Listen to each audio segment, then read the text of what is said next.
to the Advancing Women in Sport podcast. Hi, I'm your host, Michelle Redfern. I'm so thrilled to bring you season 2, and I've called it The Boys Club, stories of people who are smashing the patriarchy in sport. In season 2, I'm lifting my eyes and lifting my focus to the whole system of sport. I know from the work that I do with clients in both the business and sport areas, it's important to fix systems and remove barriers that prevent women from all walks of life, from all ages and stages, in all sports on and off the field. I know it's important to remove barriers for those women to be successful. So my guests on season 2 are diverse. They are people of different genders, they're in different geographies, and of course different parts of the sporting sector. What season 2 guests all have in common is that they are agitating, advocating, and activating for gender equality in sport.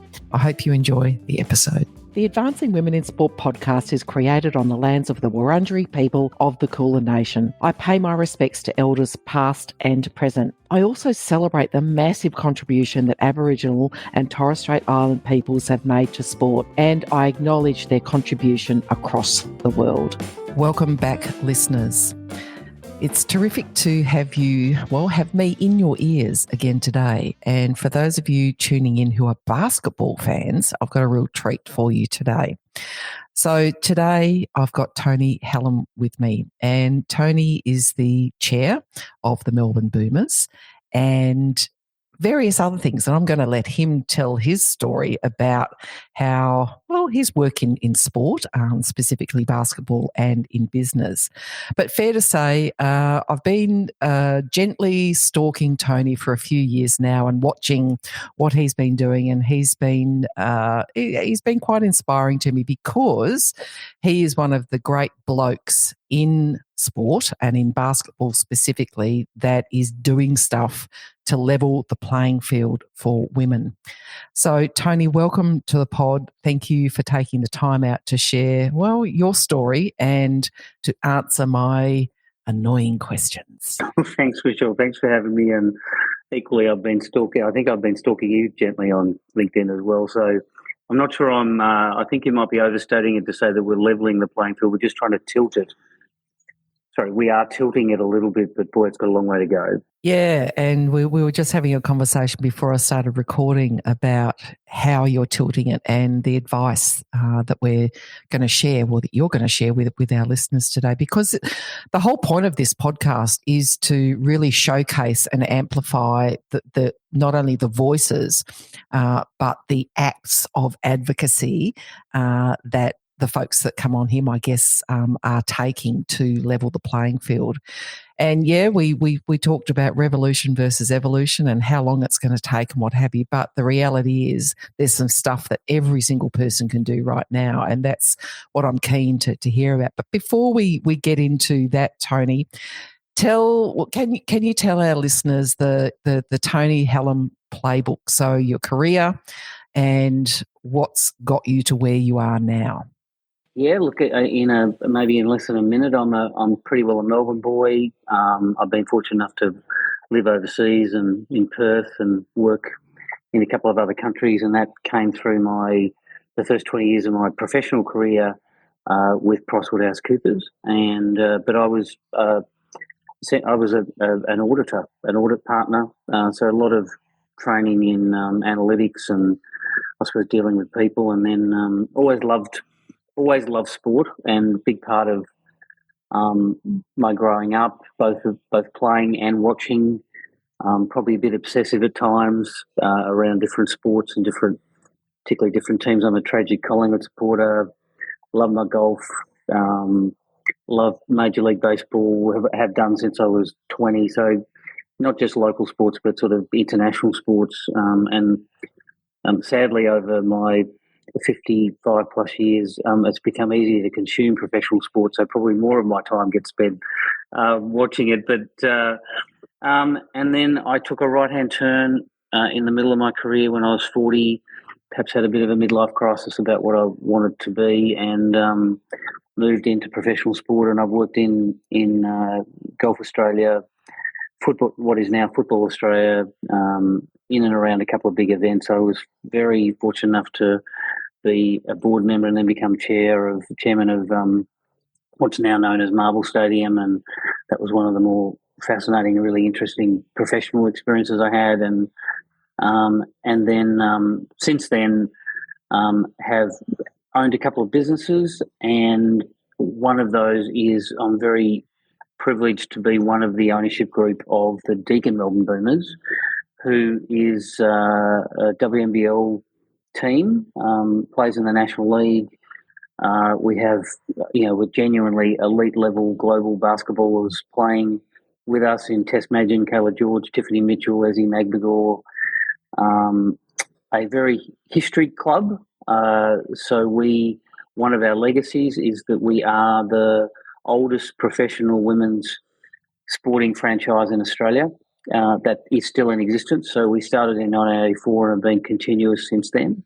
And we became the owners in 2016, and we're going into our 7th year as an ownership group, and we are the reigning champions, Michelle, having won the Boomers' second championship in 38 years in April, in one of the more special moments in my life.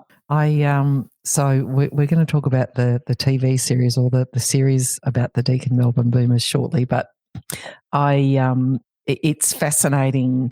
Well, actually, let's talk about it now, because ownership. I have massive envy because I think, owning a sporting team, yeah. Because like you, I'm a sports tragic, yes, on the other side of the white line, whatever the white line is now, rather than on the field or in the arena. But ownership of a sporting club is, when I was growing up and even becoming the mature woman that I'm now, owning a sporting team was something that the plutocrats had, that really super duper rich people had. But now we're seeing, how about you tell us the story of the ownership of the Boomers? Because I've just watched the TV series, so I'm feeling quite apprised of the situation. And I'm going to put a link, folks, in the show notes to the how you can watch the series about the history of the Boomers. But how did it come about, Tony? And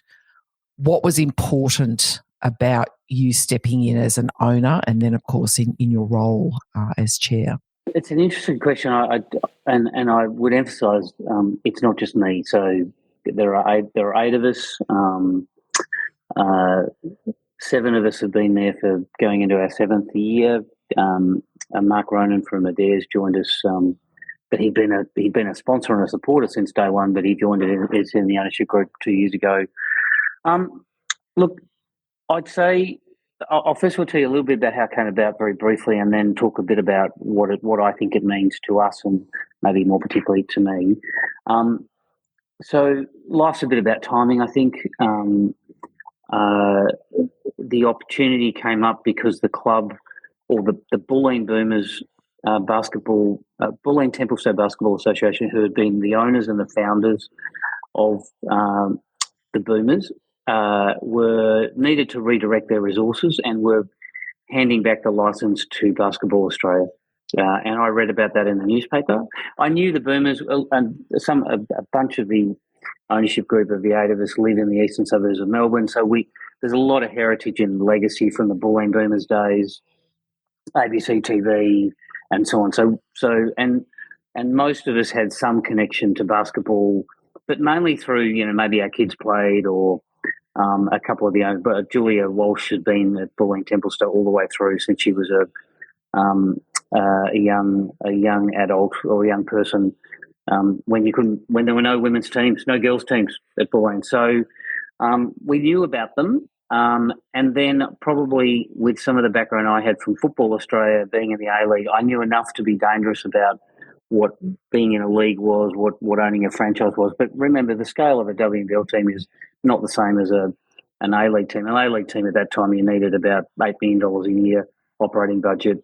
A WNBL team was ranging between $500,000, maybe $1 million in a couple of cases. But so we reached out and we did our classic due diligence, and we had somebody come in, Sam Ciccarello, who was a guy who'd worked in football with me, and really good. He came out from Adelaide because we just wanted a bit of independence to tell us what we were getting into.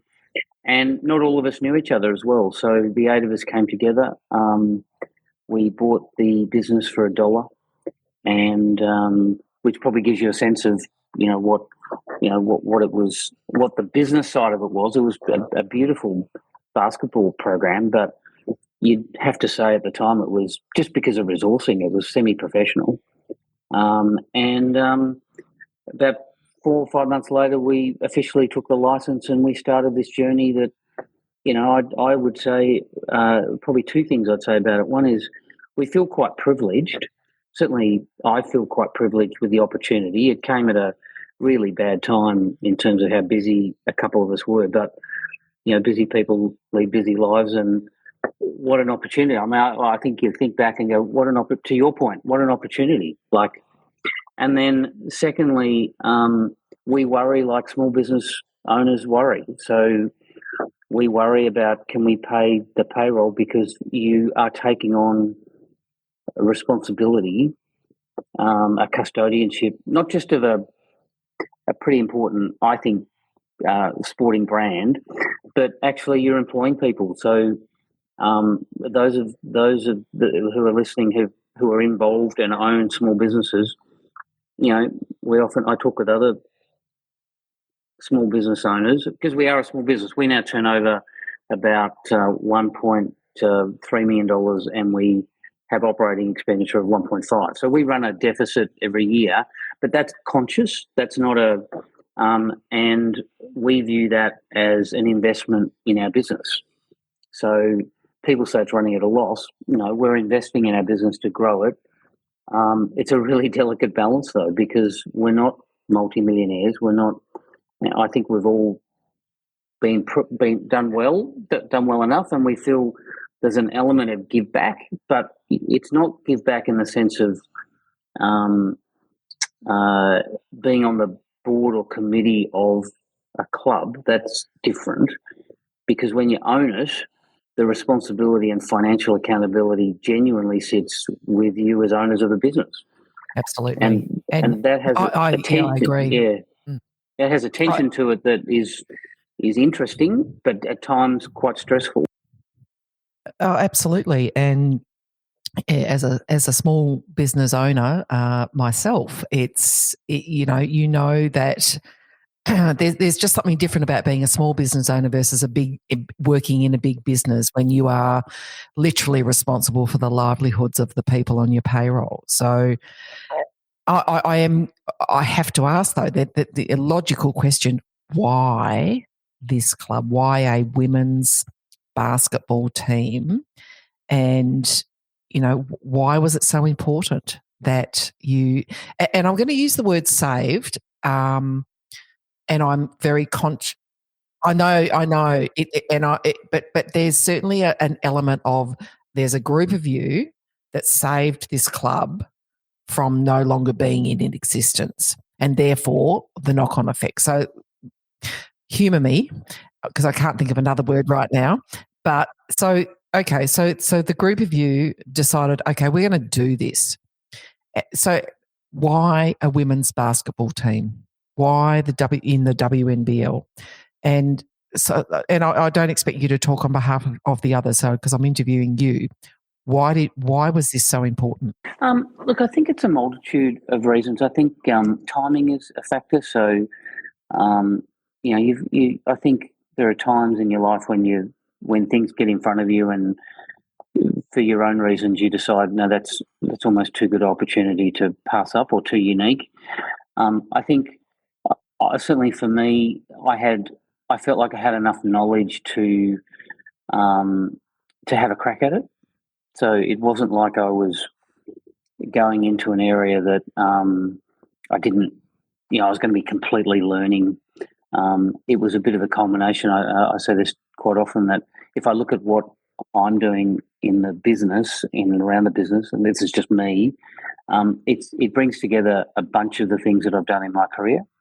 So a bunch of the skills, bunch of the experiences. There's a freedom to it because it's yours.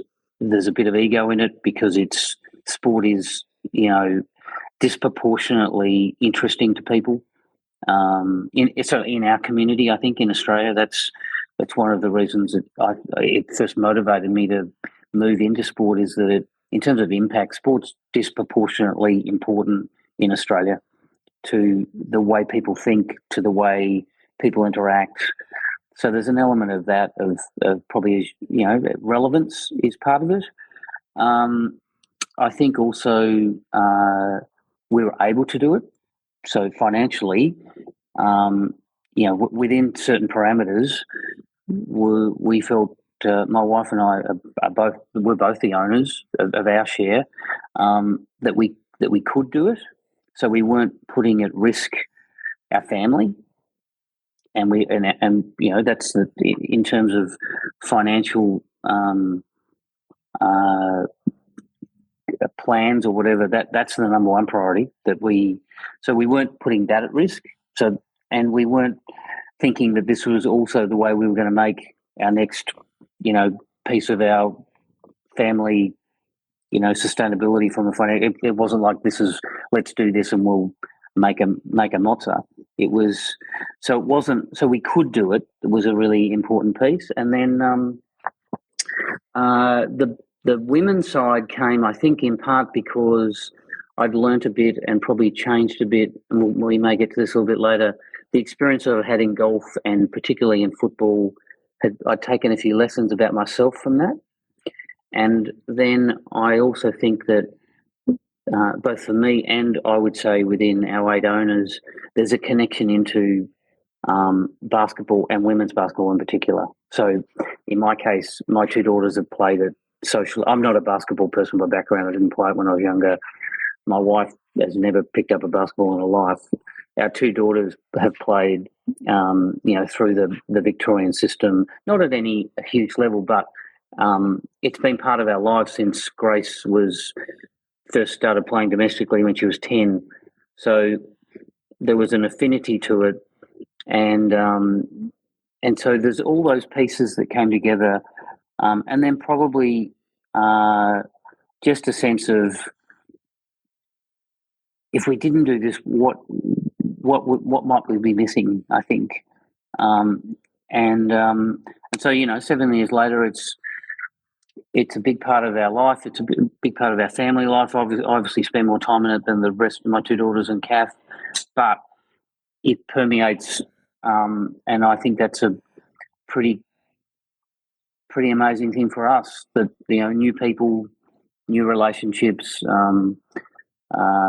Certainly not easy, but and then a lot of fun. And then often I'm rambling a bit here, Michelle, so apologies. People often ask me, what's the difference? Is sport the same as business?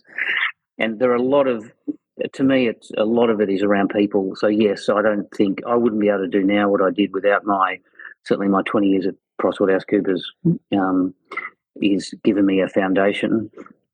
What I find in sport, in the business of sport, I should say, is that the highs are much higher and the lows are much lower. Whereas my career at PricewaterhouseCoopers was wonderful, but it was more stable and more on an even keel, I should say. So you had really good wins. You might win a new client or do a really interesting assignment. Whereas I found in my now 17, 18 years in professional sport that at a personal career perspective, you just have some really amazing things that happen to you if you're lucky, and you have some really crap things that happen to you.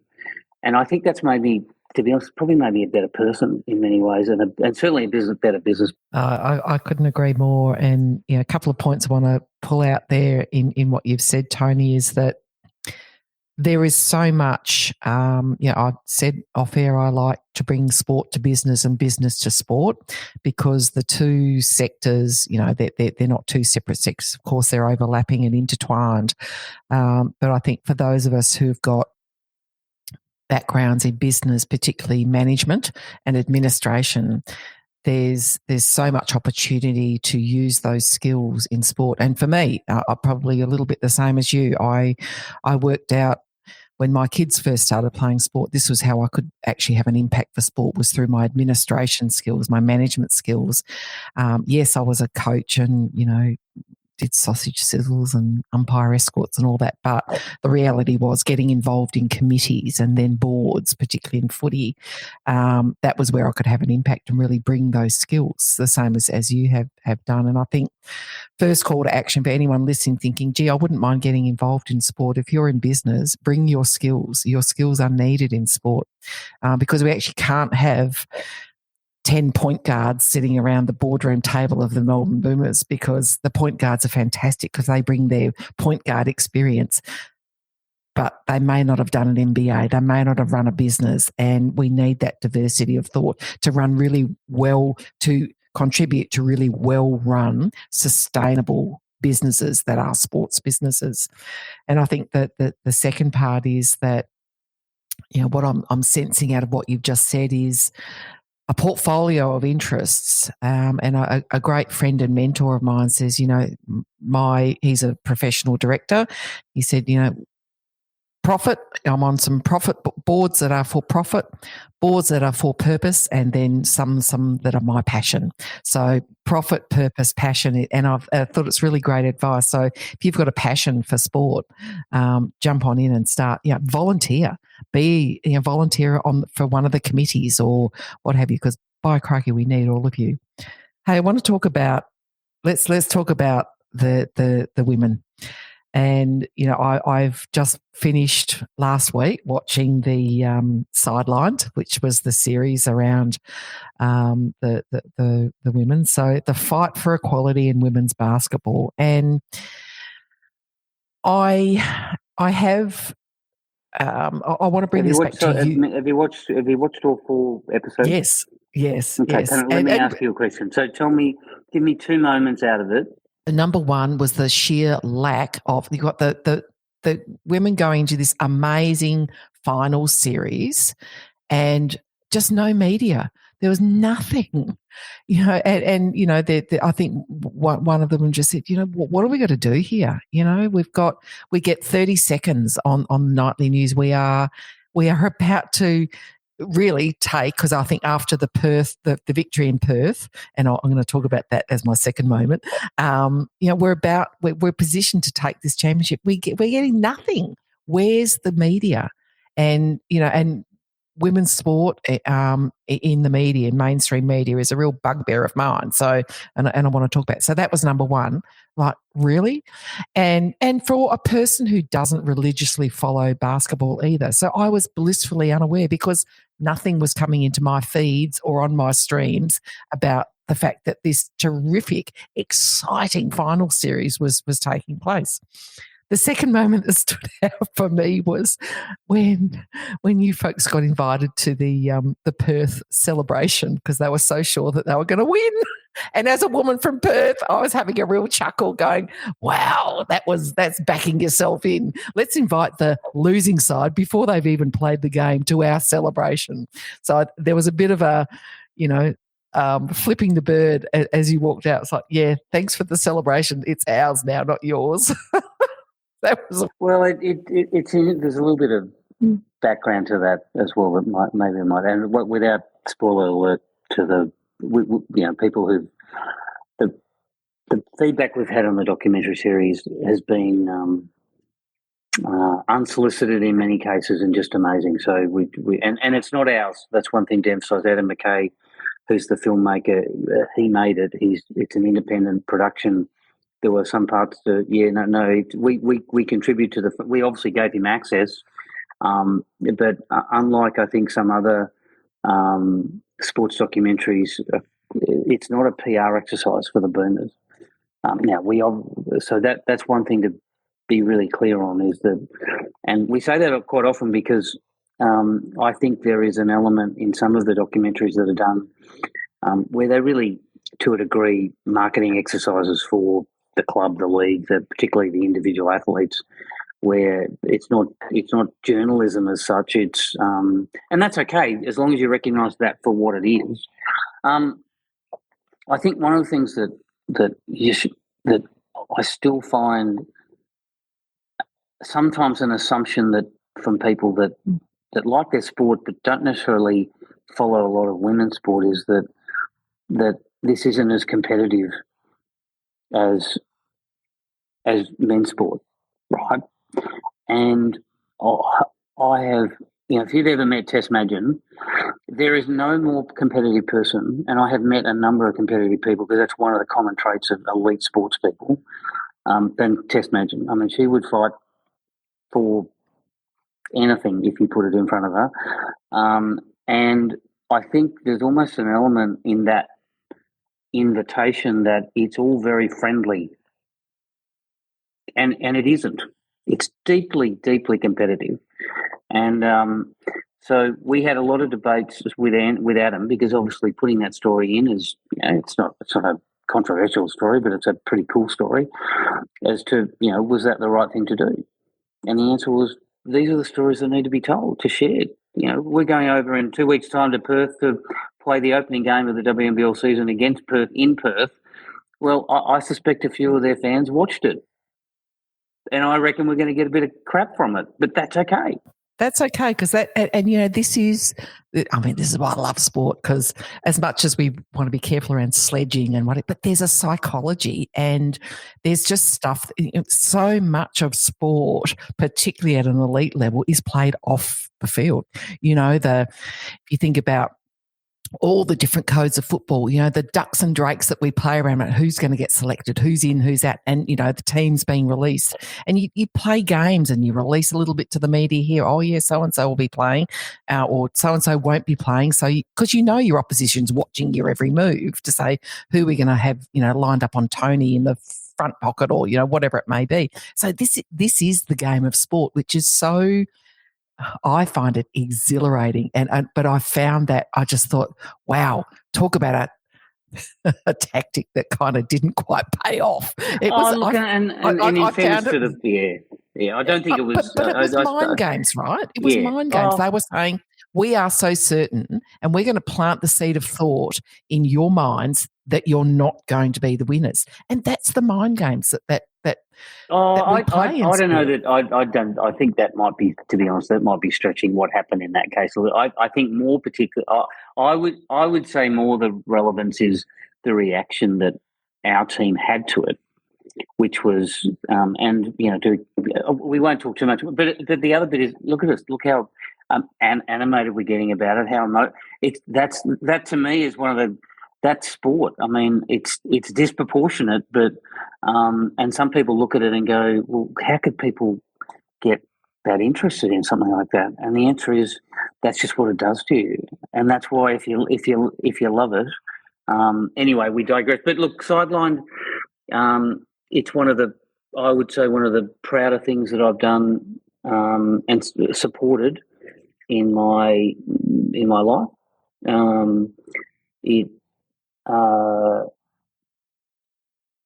And you can probably, I get a bit emotional when we talk about it, because I just hope people watch it, and more particularly, I hope administrators and boards out there in any sense of sport watch it.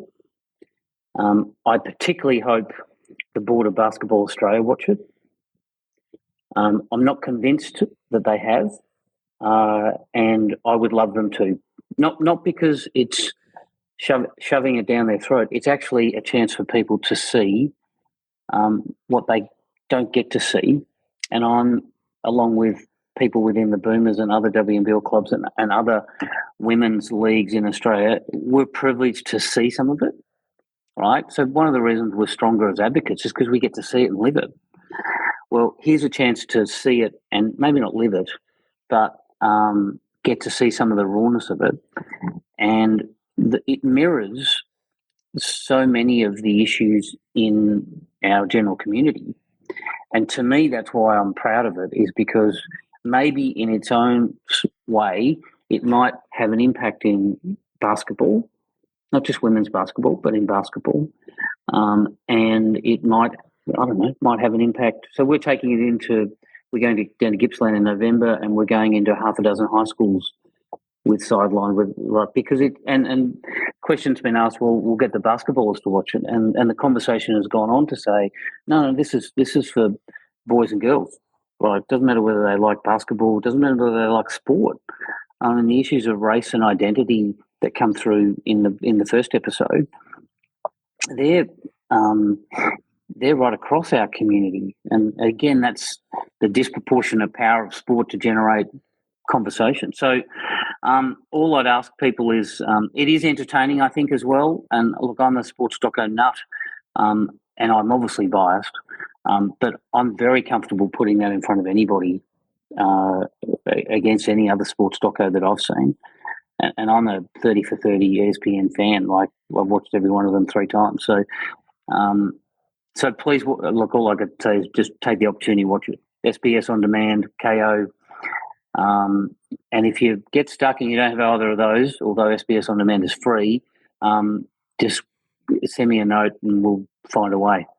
All right, folks, we're going to put the links into the show notes so you can grab it. But what I really, at an overarching level, the documentary highlights the 4 stages that I think allies and advocates go through. Number 1 is, well, oblivion.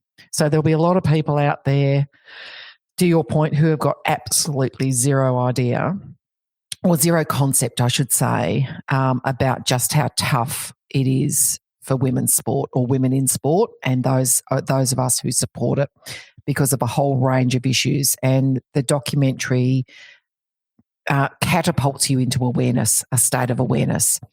And I would hope that then that awareness turns into a bit of outrage. And if you watch it and you're not outraged at, and particularly there's some themes around racial inequity when the women who wear their hair in braids were, that ridiculous decision that was then subsequently overturned about the who can wear hair in braids and who can't. It was, I found it shocking and outrageous. And then, the 4th stage is moving into the advocacy stage. And I always say to people, I hover between outrage and advocacy every single day. So I remain fueled by my outrage at the inequity that women's sport faces. But then, like you, have chosen to use my privilege and my background and my connections and all sorts of things to become an advocate. So you've done the same, Tony, but could I just make a note though that the real hero of making it happen is Adam McKay, the filmmaker. Yeah. Right. So he devoted 12 months of his life. He's got 2 young girls and a family, and his beautiful wife. And now, I reckon it's extremely tough being a professional female athlete. I reckon you're almost up there as a filmmaker, because it is just thankless. And he effectively funded this himself. He got some support from Deakin Uni and from our organisation. He was at every training session through COVID. He then devoted the period post-April. He went to every away game. He then devoted from April through to September to produce this amazing 4-hour series.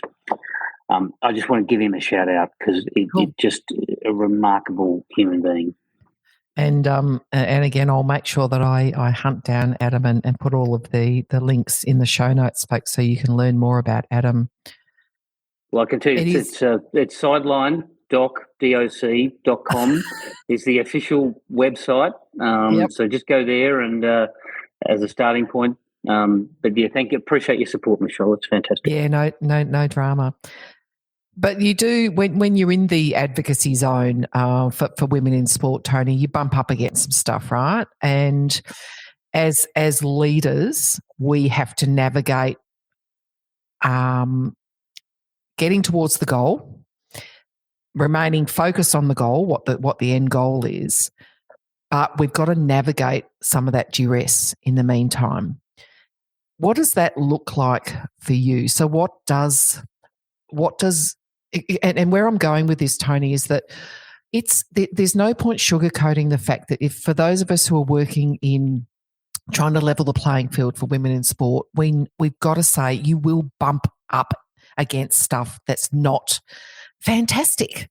So what have been your strategies and tactics to navigate some of that duress, both from your own personal, keeping yourself okay, as well as, maintaining the forward momentum towards the goal. What are your tips around that? Because it does happen. Yeah, no, it definitely happens. And look, I've got one natural advantage, and that is that I'm male, pale, and stale. Right, so You're not stale. I can't do anything about the others. And so what I mean by that, I do think that sport is by its nature, I think you used the word patriarchal, right? So there's no doubt that some of the opportunity I've had in the last 17 years, it's been simpler for me to get those opportunities because I am male, pale, and stale. To be frank, and I don't mean that. And I often would use the line. People say, well, it should be about who's the best. And I said, well, we've had a pretty good run for 2,000 years. I think we can probably, open it up a little bit but I think you can be seen as troublesome. You can be seen as hard to get along with. And you can be seen as what's his problem? Now, I reckon I get that about 5% as much as women who are advocating for change. Okay, so this is I reckon I've got it pretty easy. Now, what I would say to that is that the way I navigate that is I've learnt probably, particularly with the boomers, to share the load with my other board members, and that's been a journey in itself to sort of, because I've been fortunate to have more time, Monday to Friday, to be in the business. So, but sometimes it's about sharing the load, and particularly just sharing that you're just grappling with this thing of like, are we ever going to go fast enough, right? Or as a small business owners, God, what are we going to do financially? Like, how do we manage that stuff? So I think that's one of the things is to try and share the load. Second is to try and, not all the time, but mix with some like-minded people. I think that helps. I wouldn't say do it all the time, because I think you just got to be careful you're not drinking the Kool-Aid of thinking that. But I do think sometimes just being around people that are like-minded, have energy.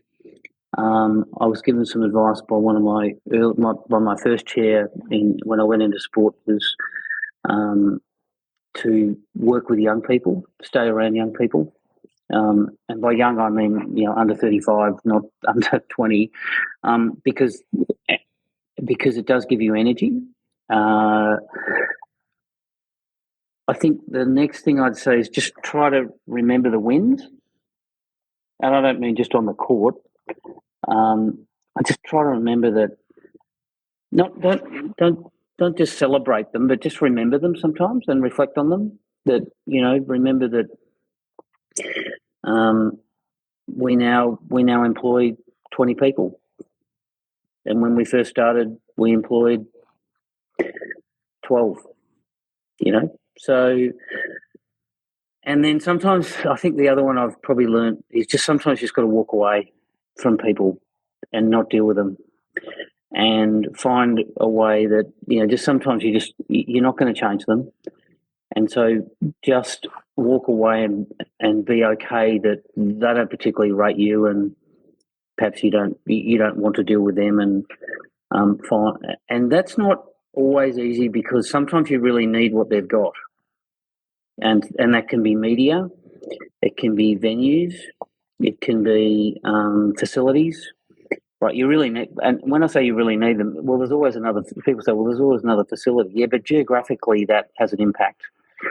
And media is a really significant one, because you can very easily convince yourself that having a podcast and being heard on a podcast as in our case, a professional women's basketball team, means that we're being heard, and yet there's 83 people listening to your podcast. So the power of free to air, I think you can also fall into the trap of thinking that being on Fox Sports News on Foxtel is the way to everybody's heart.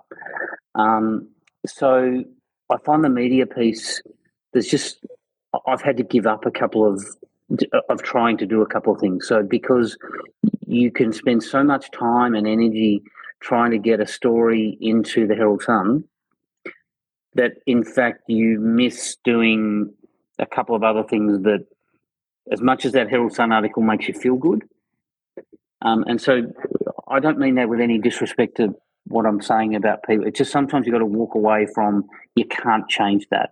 And I think so. There's advice there, folks listening, that, you know, number one, the one that I want to pull out first is find your cheer squad.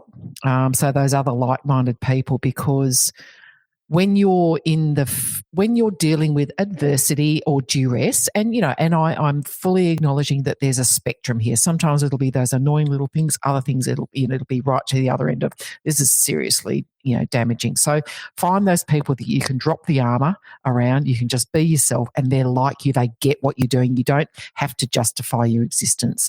There'll be many women, and particularly women of colour, listening who know exactly what I'm talking about. When you're an other, it's helpful to come and find your others and hang with them, because it gives you that emotional and mental break from being in battle. And then, but the second part is, which I really want to call out, particularly to men, is be vulnerable enough, be courageously vulnerable enough to say, I'm actually not doing really well here, and I need to hang out, and I need to have a bit of a talk about the fact that I'm pissed off, or I'm tired, or I'm feeling a bit despondent, rather than the stiff upper lip and the man up. And, for those of you who want to stop doing the man up stuff, please watch Gus Worland's Man Up TV, because it's a whole exercise in how to drop the bullshit about being a man in Australia. But I think, Michelle, I think men are better at that. I hope so, Tony. I hope so. Well, certainly the men that I hang out with are. I mean, and I'm 57. Yeah, well, we're the same age, and I hope so. But when I look at the outcomes that mental health outcomes that men have in Australia, I wonder if that's really the case. Which actually leads me to the next part: is don't hang around with your cheer squad for too long, because you can. If you're in an echo chamber, you're not, or drinking the Kool-Aid, you're not getting those experiences that help you stay sharp and also in tune with who those influential people are and what the general opinions are and how you might influence them. So I think, make sure, folks, that you're not just hanging with like-minded people all the time. It's a good idea to hear the dissenting voices, because that is diversity of thought, and that's really important. And then the fourth one that you said was learn when to hold them, learn when to fold them, learn when to walk away.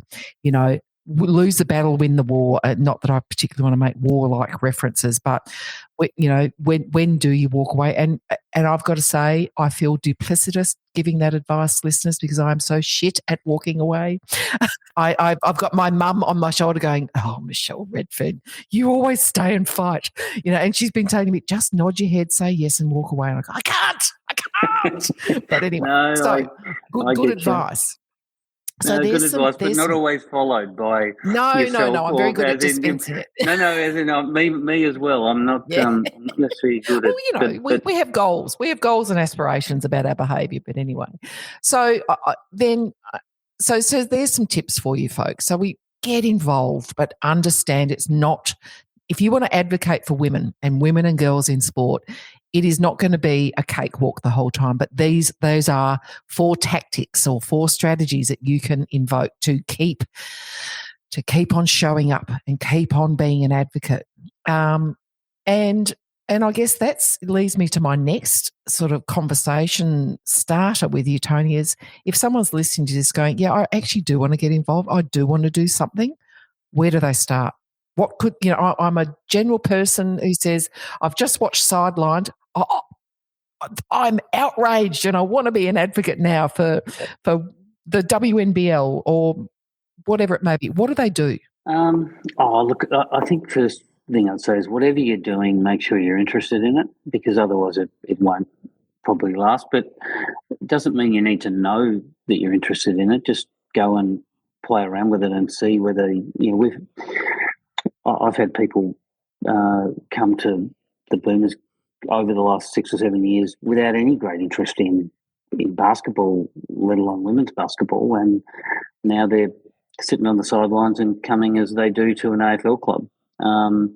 I'd start with, look, it's not easy just to do it on your own, so doing it in pairs or in numbers can help, whatever it is. So sometimes going and being involved in something and then advocating for something is easier if it's not just you on your own. I would just chat to others. I think one of the things that, the world is quite connected now in terms of, even if you don't know people, don't get put off by the fact that you don't get a response from the first person, but, whether it's LinkedIn, or particularly LinkedIn is, from a professional perspective, is reach out and ask. And the other thing that's happened nowadays is, it doesn't have to be a cup of coffee from a getting together. You can do it through. So the world's become more simple to connect and talk and share. So I think ask. And certainly one of the things, if I look at, as an example, my move out of PwC into professional sport, not simple, but it came off the back of 2 or 3 years of talking to people and then thinking about it, and then, God forbid, actually saying it out loud. And that's not easy. It's not a simple thing to do. So equally in this advocacy space, it's not a simple thing to get started. But there are probably a couple of thoughts. Don't try to necessarily do it on your own, and also just reach out and talk to others that you think maybe you might have something to learn from. And a good question that was given to me, so it's not my question, was, look, this is who I am. What would, if you were me, what would you think about doing? And it's a very disarming question, because it also, and I've used that quite often, and it's amazing how many people then sort of either open a door for you or offer you some advice or connect you with somebody. I couldn't agree more. And again, listeners, key call-outs there. Say it out loud. I have my own experience of having, long-held ambitions to be a sports administrator and really have an impact, particularly in AFL. And it wasn't until I kind of started saying it out loud that I realised how generous people are. They go, oh, that's fantastic, Michelle. Let me connect you with XYZ. The reason I spent time on the Williamstown Football Board was because I said out loud to the then AFL Vic CEO, Steve, I want to be on a VFL or an AFL board. He goes, fantastic, good to know. Let me connect you with. I went, oh, hello, here we go. Now, so saying it out loud. But I think the other thing too is find a friend and go and show up. I remember hearing Peggy O'Neill speak about her journey to the presidency of Richmond Football Club. She just showed up. She showed up at Richmond one day 20-something years ago and said, how can I help? And, I think that, again, talking about disarming questions, when people show up and say, I don't really get it, but I'm here to help. What can I do? There are so many things that we can get you to do in sport, and you never know what your talents are. Even if it's, and then if you don't want to show it to the Boomers and help, follow the Boomers on all of the social media handles and amplify it, like, retweet, repost, that kind of stuff. Follow the players, watch the games, tell people about the games. As much as, people go, oh, you're an advocate for women in sport, that must be huge. That's what advocacy is. It's actually, it can be simple acts to say, hey, let's amplify. Look, and there's one thing. So it's interesting, at the end of Sidelined, Adam was grappling with, he had had a working group, and that gave 2 or 3 people that were really helping shape the quality of the show. And the question was, how do you end it, right? Because you could end it with, spoiler alert, we win the championship, right? But that's not the end point. And he equally didn't want to end it as, woe is us. So he was really grappling with the question of, well, we want to send a message of, what could you do? What can you do? What can somebody out there who's watched the show? And he asked Sandy Brondello, the Opals coach, the New York Liberty coach, to be interviewed. And she left with a message, which is, come watch a game. All right. Now, I'll take that an extension. If you have any connection and any empathy to the Deakin Melbourne Boomers, become a member. And, we have 1,000 members, and Richmond Football Club has 104,000 members. Right? So imagine if we just had 1,500. Right? I'm not even here. So, and our memberships start at, for a junior, $80. And we have a supporter member, which isn't about game day, because a lot of people can't come to games. It's just a reality of, not just for the Boomers, it's a reality for. So I also say to people, just become a member, because then you'll get all that stuff that you're talking about. You'll get connected, and it's the price of a lunch. And, it's so guess what I'm doing straight after we get off here? I'm going to join up because and my wife will be going, oh, another sports membership. Wow, Michelle. But there are little ways and big ways. And I certainly know as a sporting administrator, membership is just so important because it has a knock-on effect for sponsors, for eyes on, all that kind of stuff. So, yeah, great advice, Sarah. And I think the key to this part of the conversation, Tony, is if you feel moved to do something, say, what can I do? There are so many things to do, but say it out loud, because I am so convinced around that the generosity of folks who go, I can help you connect with what you want to do, whether it's here's some good people to follow on Twitter and Instagram. Here's a good membership. Here's where you can watch your chosen sport, particularly in this case, WNBA. These are the places to watch it. Here's a great doco. Here's 3 people you need to go and buy a coffee, virtual or otherwise. So say it out loud, folks. I want to help. How can I do that? And because, put it this way, drop Tony a line, drop me a line. We will give you a list of things that you can do. So, my friend, we could talk for hours, but I can't. Otherwise, we'd have the longest podcast in the world. Go on, you're going to say something? No, you had one prompt that I would like you, which is the last one in the bottom right-hand corner. Right? Yep. Because I don't think you're going to finish with that, but I am indeed. Yep. Right, okay, that's cool. Yep. I'll leave it to you then. What am I doing? I'm taking over as host here. So. Oh, that's quite all right. I'll just kick back. That's awesome. You're making it very easy. So that is, what are you hopeful for? What do you want to see happen in sport? Now, I've got your prompt is there in the next 12 months. I'm also a practical, pragmatic realist. You can go beyond 12 months if you like, but what do you want to see happen? Okay, so what I would like to see happen is that at the moment, professional sport across the world and in Australia is funded 75% of the money in sport is from media or sponsorship related to media. And currently, women's professional leagues in Australia get less than 5% of that money. So I'd like it to be 30%. And specifically, I'd like the WNBL to find $50 million of investment funds from media or investors to transform this league into the second or third best, genuinely the second or third best women's basketball league in the world.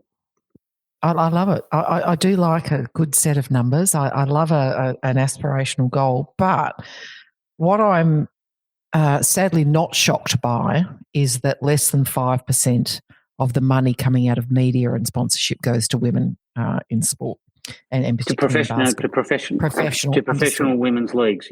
Yep. So, and we see that those kind of statistics mirrored in, we see less than 2% of VC funding going to women-started startups and things like that, despite the fact that they outperform. It just goes on and on and on. So, media folk who are listening, influential folk who are listening, and believe me, you are influential when you've got eyeballs and when you've got a wallet. Let's get that number from 5% to 30%, because it will make a difference. And the knock-on effect is enormous. And we haven't got time to talk about knock-on effects, but the reality is every dollar invested in a woman multiplies by 10. So let's look at the big picture here. And yeah, $50 million. Let's get $50 million invested. Well, who'd like to kick off? Send me an email with your pledge, or send Tony an email with your. No, we don't need it from 100 people. We need it from a couple of people because absolutely. So no, and look, it's 50 million Aussie as well. So you start thinking in the global world, it's. That's pretty cheap for Americans these days. It's a drop in. It is in the world of professional sport media content funding. It is literally a drop in the ocean. But not a drop in the ocean when you put it into context of what it could do, the power that money could have in the league. Unbelievable. It would just have such an unbelievable, to your point, ripple effect, not just for our athletes, but also for the people who work in this sector of the professional sport industry, staff, coaches, high-performance people. So it's not a matter of taking it off other people. It's actually about, there's no doubt in my mind, there are one or two or three people out there who, if the idea is in front of them, imagine the transformation. I mean, we're not talking incrementalism. We're just talking transformation. How cool would that be? Very, very cool. And as someone who's a huge fan of revolution, not evolution, I'm with you, my friend. So what a great note to end on. So $50 million, folks, that's all we need, because that will transform people and society. And as you know, as we've said a number of times through this episode, please do tune in to Sidelined. It is a terrific series. Even if you're not into basketball, it is a journey. It shows the journey. And you know, I challenge you not to come out of watching that series thinking, what can I do? What can I do to change the status quo? Tony Hallam, you are changing the status quo for women in sport, women in basketball. I do thank you and your co-owners of the Deakin Melbourne Boomers, because not only have you created a great story, but you have created a legacy and an opportunity for that club and all of the people associated with it to continue to contribute to society, which of course is what sport does. Thank you for your time, and I look forward to seeing those Boomers memberships catapult beyond 1,500 pretty soon. Hey, my pleasure, and thank you for inviting me. It's a privilege. Awesome. Thank you for listening to our podcast. I hope that you can gain a lot of insights and, importantly, take action wherever you may work in sport. Please, if you enjoyed this episode, leave us a rating. It really helps to spread the word. And of course, please do share this episode with your friends, with your colleagues, and with your network of people in sport, because together we can close the leadership gender gap.